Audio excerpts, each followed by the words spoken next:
गुरुजी ही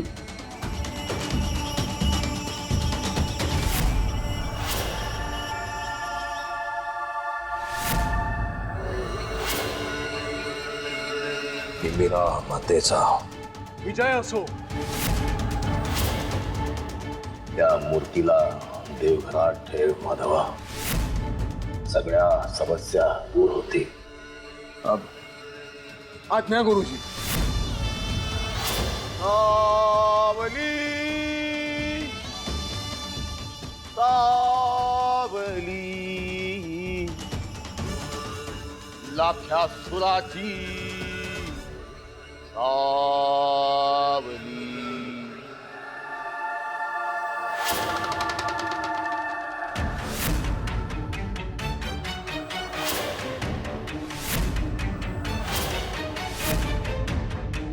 काळूबाईच्या नावानं सांग भलं.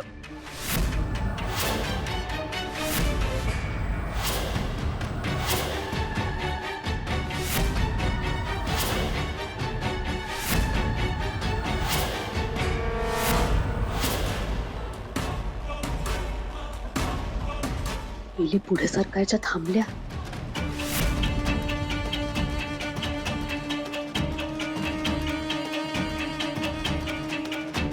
नाही नाही, हे शेवटचे क्षण फार महत्वाचे आहेत. वेलींचं सरकणं थांबता कामा नाहीये. गुरुजींनाच आता इथे यावं लागेल. गुरूंचे गुरु विराट गुरु, गुरूंचे गुरु विराट गुरु, गुरूंचे गुरु विराट गुरु.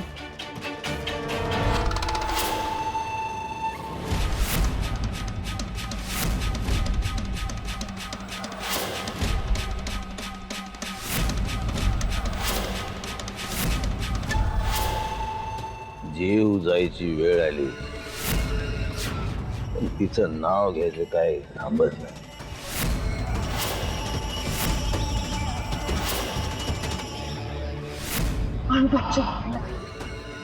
आर्या, तुझं ध्यान संपवायची व्यवस्था केली आहे मी. पाटलाचं देवघर सजलंय आणि तिथं तुझ्या काळूबाईची नाही, माझ्या तिमिरा मातेची मूर्ती येणार.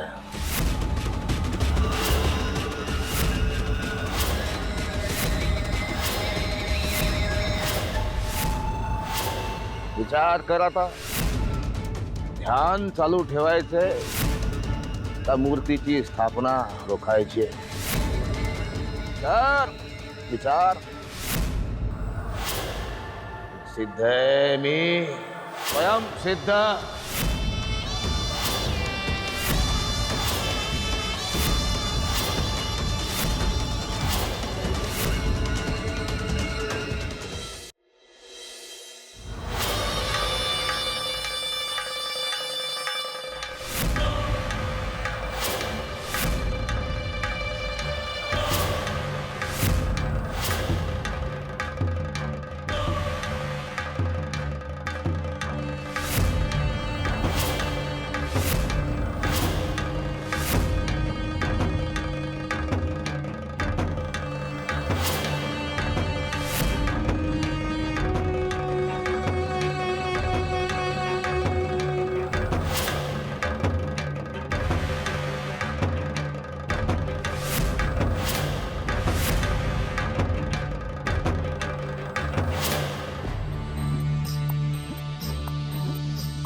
माझ्या जीवाची गठाई आई माझी काळजी.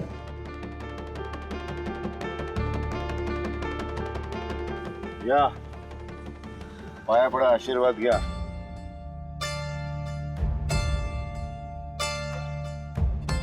दादा, अरे पण संकेत तर म्हणतोय की त्याला काहीच आठवत नाहीये.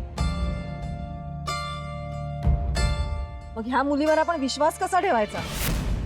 म्हणतात त्या बाबतीत अगं आत्या पण खोटं का बोलत असेल? आणि त्या रात्री परिस्थितीच अशी होती की पण तुला काहीच कसं आठवत नाहीये? तू काय नशेत होतास का? मंदाताई, अहो कुठलीही मुलगी आणि त्यातून मेघासारखी सालस मुलगी असं ती खोटं कशाला बोलेल? मुळात या विषयावर आपण चर्चा का करतोय? दादा असं काय म्हणतोस? अरे तिला जर आपण आपली सून करून घ्यायचं असेल तर खरं काय खोटं काय हे कळायला नको का?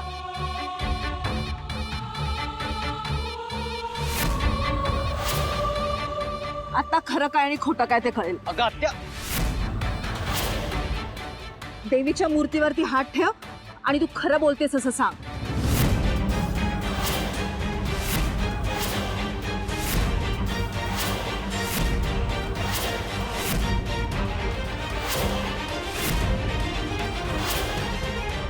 आता तूच कौल दे काळूबाई, ही मुलगी खरं बोलतेय की खोटं?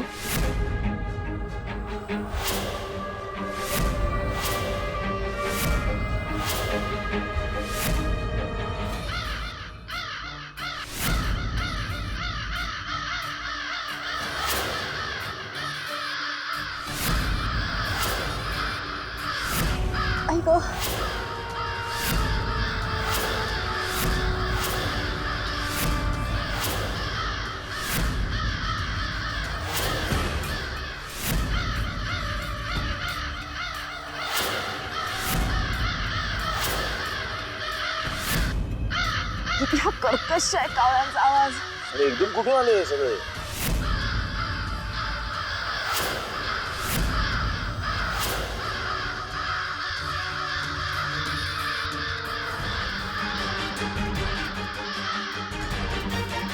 मेघा, मेघा अगं थांब.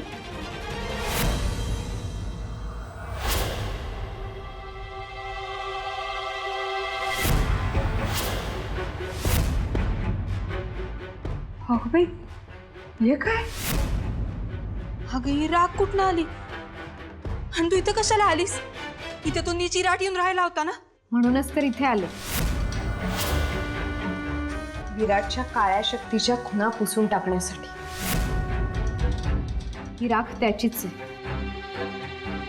आता एक एक करून घरातल्या त्याच्या सगळ्या खुणा पुसून टाकू आणि काळूबाईचा गजर सुरू करू. पण जरा जपू ना पोरी. हो आजी, मी सगळ्या खुणा पुसून टाकते. हो पण या माळेचं काय करायचं? हंबीरराव पाटलांच्या इच्छेचा आणि परंपरेचा मान राखायचं असेल तर ही माळ दादासाहेबांच्या गळ्यात घालायला हवी. अगं तू एवढं ऐकणार असतं तर काय पाहिजे होतं ग? आज ना उद्या ते ऐकतीलच. मूर्ती नाही, मूर्ती नको म्हणता म्हणता ती वेशीपाशी आलीच ना. बंद देवळाचे दरवाजे उघडले गेले. मग ही माळ सुद्धा ते नक्कीच घालतील. आता कधी आणि कशी हे काळूबाईच ठरवे. बरं, मी ही अभद्र राग टाकून आले.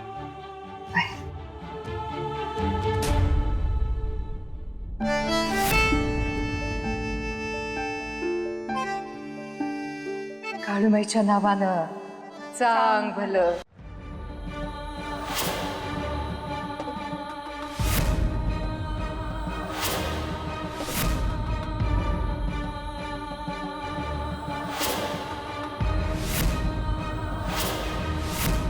मोठ्या वल्गना करत होतात ना तुम्ही, पण काळूबाईची मूर्ती काय तुम्ही वाड्यात आणू शकला नाही. पाटलांच्या वाड्याच्या देवघरात तिमिरा देवीची मूर्तीची स्थापना होणार आता.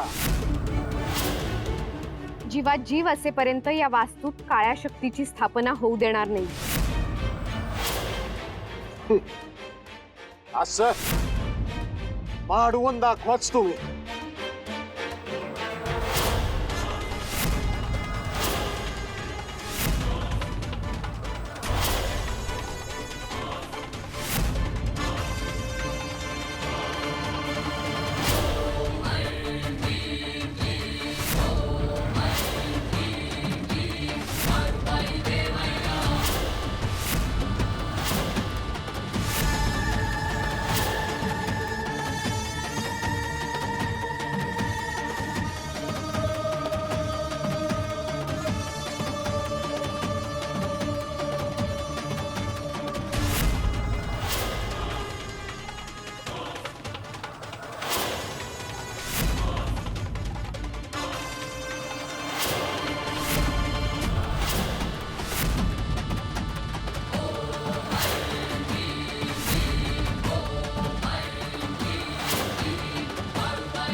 हे हे अचानक एवढे कावळे कसे आले?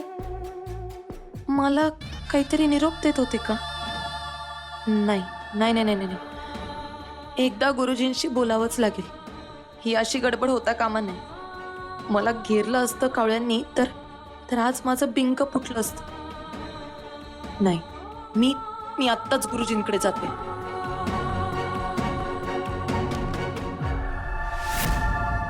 मेघा, तू अशी अचानक कशी काय निघून आलीस? आम्ही किती टेन्स होतो बाहेर.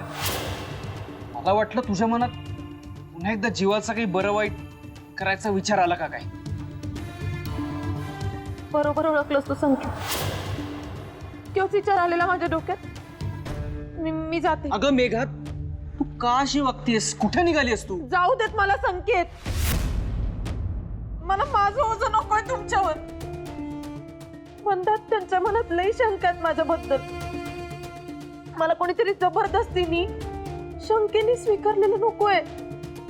सारखं आपलं कुणाच्या तरी उपकाराखाली जगत असल्यासारखं वाटत राहील.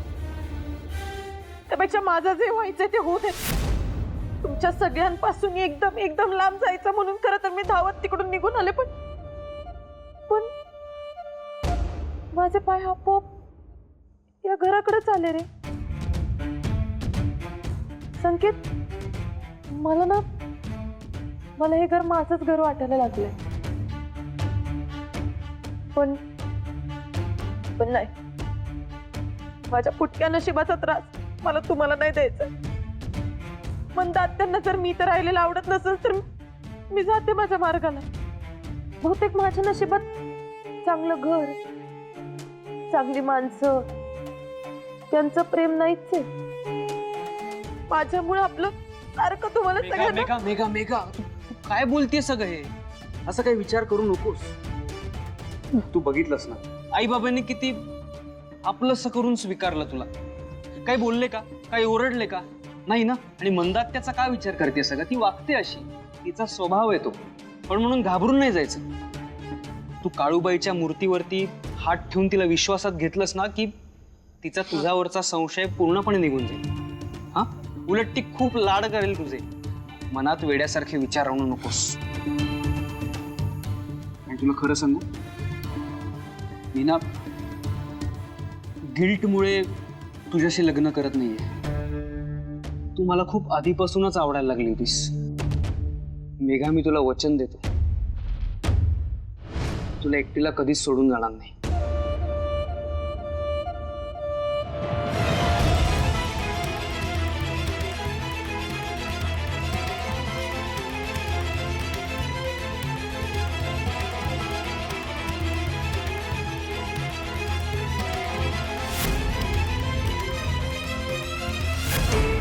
संकेतला जाळ्यात अडकवण्याचं कुठपर्यंत झालं? लवकरात हालचाल करायला हवी.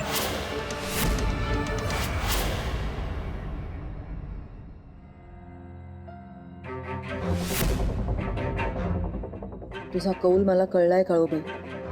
माझ्या मनातल्या सगळ्या शंका खऱ्या आहेत यावर तू शिक्कामोर्तब केलंयस.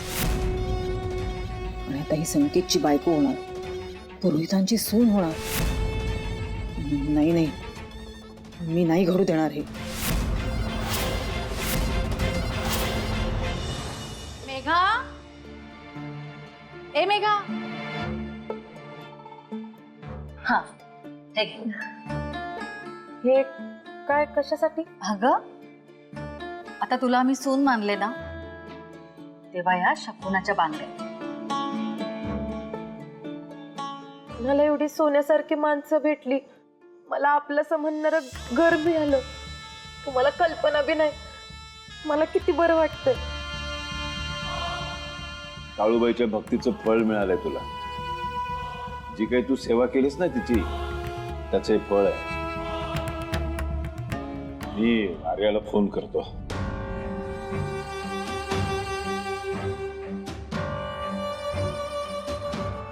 येऊ का? मी संभाजी कुराडे, या गावचा सरपंच. पाणी घेऊन हो हो. या साहेब, या ना प्लीज प्लीज बसा. हे घ्या.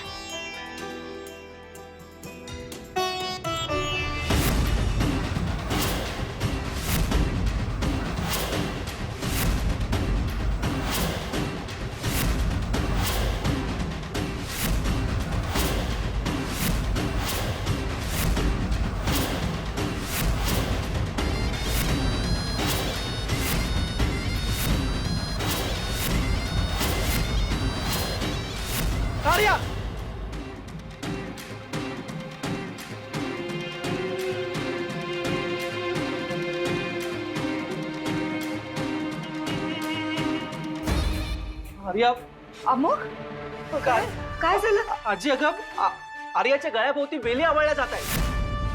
अरे पण तुला कसं दिसलं? अगं मी आता इथे बसलो होतो, माझा डोळा लागला तर मला स्पष्ट दिसलं की आर्याच्या गळ्याभोवती वेली आवळल्या जात आहेत. चल ना जाऊया. अरे पण